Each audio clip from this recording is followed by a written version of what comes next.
मान्यवर, मैं भाजपाइयों के लिए, भाजपाई मित्रों के लिए एक गाना गाना चाहता हूं कि देखो ए दीवानों ऐसा काम ना करो, राम का नाम बदनाम ना करो, राम का नाम बदनाम ना करो। इस जी राम जी योजना के नाम पे पूरे देश में आप लोगों का जो भ्रष्टाचार है, हम नहीं चाहते कि वो हमारे आराध्य भगवान श्री राम के साथ जुड़े। आप वो भ्रष्टाचार, वो चोरी, वो सारे कुछ लूटखोरी वो जोड़ना चाहते, कमीशन खोरी राम जी के नाम से, राम जी के नाम से जोड़ना चाहते हैं।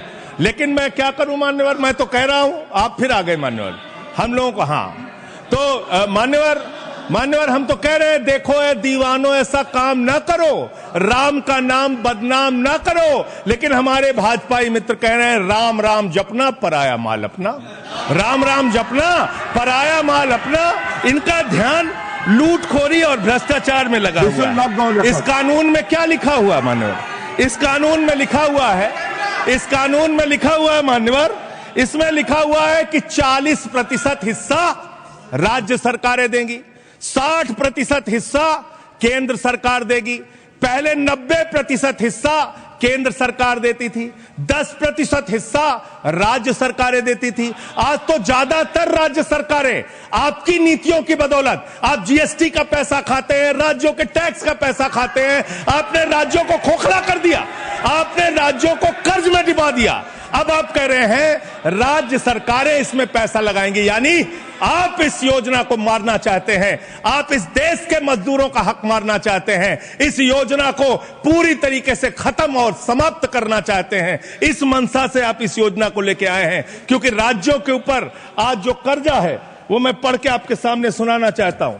तमिलनाडु 8,34,000 करोड़ रुपए, उत्तर प्रदेश 7,69,000 करोड़ रुपए, महाराष्ट्र 7,22,000 करोड़ रुपए, पश्चिम बंगाल 6,58,000 करोड़ रुपए, कर्नाटक 5,57,000 करोड़ रुपए, राजस्थान 5,62,000 करोड़ रुपए, आंध्र प्रदेश 4,85,000 करोड़ रुपए, गुजरात 4,67,000 करोड़ रुपए, केरल 4,29,000 करोड़ रुपए, मध्य प्रदेश 4,18,000 करोड़ रुपए, तेलंगाना 3,89,000 करोड़ रुपए, बिहार 3,19,000 करोड़ रुपए। ये कर्जे में डूबे हुए राज्यों से, ये कर्जे में डूबे हुए राज्यों से आप ये कह रहे हैं कि 40% पैसा लगाओ, यानी कि सर आप ये हम बोल रहे हैं, कौन बोल रहा है सर? ये क्या हो रहा है? आप मैं आपसे पूछना चाहता हूं, राज्य जो कर्जे में डूबे हुए हैं, जो आप बोल रहे हैं वही रिकॉर्ड में जा रहा है। मान्यवर मैं ये कहना चाहता हूं कि जो राज्य पहले से ही लाखों लाख करोड़ रुपए के कर्जे में डूबे हुए हैं, आप उनसे कह रहे हैं 40% पैसा आपको लगाना होगा। आप इस योजना में कह रहे हैं कि आप एरिया तय करेंगे, एरिया आप निर्धारित करेंगे कहां पे ये आपकी स्कीम लागू होगी या नहीं लागू होगी, इसको आप तय करेंगे। ये कितने 125 दिन की आप बात कर रहे हैं मान्यवर? आंकड़ा उठाकर देख लीजिए, मंत्री जी यहां पर मौजूद हैं। 100 दिन के रोजगार की गारंटी है मनरेगा योजना में, लेकिन औसतन पूरे हिंदुस्तान में 50 दिन से ज्यादा रोजगार आपने नहीं दिया। आपने मजदूरों के साथ धोखा करने का काम किया। आपको याद होगा जब प्रधानमंत्री जी ने शपथ ली, उस दिन भी उन्होंने यही कहा था कि मेरी सरकार वंचित, शोषित, पीड़ित, गरीब, मजदूर, महिला, जवान और किसान की होगी, और वो पूरा स्वरूप इस बिल में देखने को मिलता है। कुछ प्रश्न जिन यहाँ पर खड़े किए गए कि क्या इसका नाम बदला गया? नामदार आप होंगे, हम कामदार हैं, काम करने में विश्वास रखते हैं। लेकिन मैं आपको इसके इतिहास में जरूर ले जाना चाहता हूं। आप देखिए, आपने इसका नाम पहले क्या था, और 1980 से इस तरह की योजना चल रही जहां पर रोजगार की गारंटी की बात करते हैं। 1999 में आपने नाम रखा जवाहर रोजगार योजना, 1989 जवाहर रोजगार योजना। तब तो आपको महात्मा गांधी जी याद नहीं आए? आए थे तब महात्मा गांधी जी याद नहीं आए। फिर इसका नाम रखा गया 1999 में जवाहर रोजगार समृद्धि योजना, फिर उसको क्लब कर दिया गया 2001 में। इट वाज मर्ज्ड विद संपूर्ण ग्रामीण रोजगार योजना which further integrated with food for work component. Sir 2005 में यूपीए की सरकार आई, तब भी आपने महात्मा गांधी जी को याद नहीं किया। National rural employment guarantee act, NREGA ही नाम था। 2009 आते आते आपको चुनाव के समय महात्मा गांधी जी याद आए, ज्ञानोदय हो गया।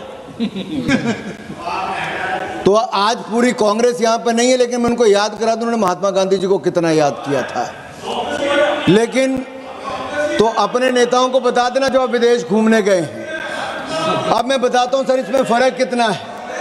सर फर्क कितना है मैं इतना बताता हूं, आप यहां गांधी जी को याद करें लेकिन आपके गांधी बाहर हैं। मैं मनरेगा में साहब केवल 100 दिन का रोजगार उपलब्ध था। जी राम जी में 125 दिन के लिए उनको रोजगार के अवसर होंगे। और यही नहीं, 15 दिन के बाद आप लोग पेमेंट देने की बात मनरेगा में करते थे, इसमें हफ्ते में आपको पैसा मिलेगा। आपके समय मस्ट्रोल में धांधलियां होती थी, गरीबों का पैसा खा लिया जाता था, हजारों करोड़ रुपए की चपत लगती थी। नरेंद्र मोदी की सरकार ने जनधन योजना में खाते भी खुलवाए, अब उन्हीं खातों में पैसा डालने का काम भी नरेंद्र मोदी की सरकार ने किया है। माननीय सभापति जी, मैं आपके माध्यम से बताना चाहता हूं, यूपीए की सरकार में 30 से 40 हजार करोड़ से ज्यादा का बजट नहीं हो पाता था, वो भी ढंग से खर्च नहीं होता था। नरेंद्र मोदी जी की सरकार में जब कोविड का टाइम था तब भी 1,11,000 करोड़ रुपए हमने मनरेगा में बजट दिया, कोई पैसे की कमी नहीं आने दी, बढ़ चढ़कर उसको दिया है। यही नहीं, मैं आपके माध्यम से 2-3 बातें और कहना चाहता हूं। कुछ राज्य, सर 3 मिनट में खत्म कर दूंगा, 3 मिनट में खत्म कर दूंगा। सर आप कई राज्यों की बात देखिए, बात आती है उड़ीसा आंध्र प्रदेश की फंड डाइवर्शन की बात आई, बिहार यूपी की बात आई, 2013 की घोस्ट जॉब कार्ड की बात आई। जब महाराष्ट्र में, राजस्थान में, बुंदेलखंड में, कर्नाटक में वहां पे सूखा पड़ा तब भी यूपीए की सरकार वहां पे पैसे नहीं दे पाई, लेकिन कोविड के टाइम पे मोदी सरकार ने बजट से ज्यादा पैसा दिया, कभी बजट में कमी नहीं आने दी।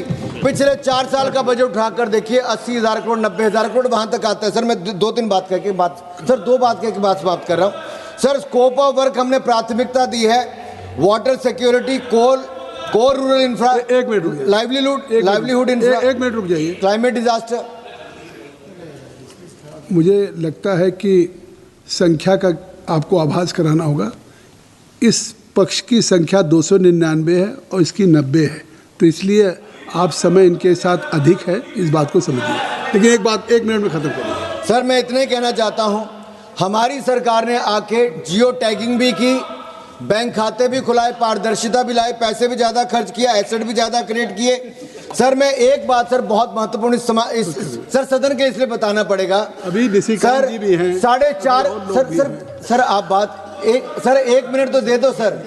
मुझे पता, मैंने कांग्रेस के भ्रष्टाचार की बात उजागर की, नाम बदले की बात उजागर की, आपको पीड़ा हो रही है, लेकिन सच्चाई है कि 4.5 करोड़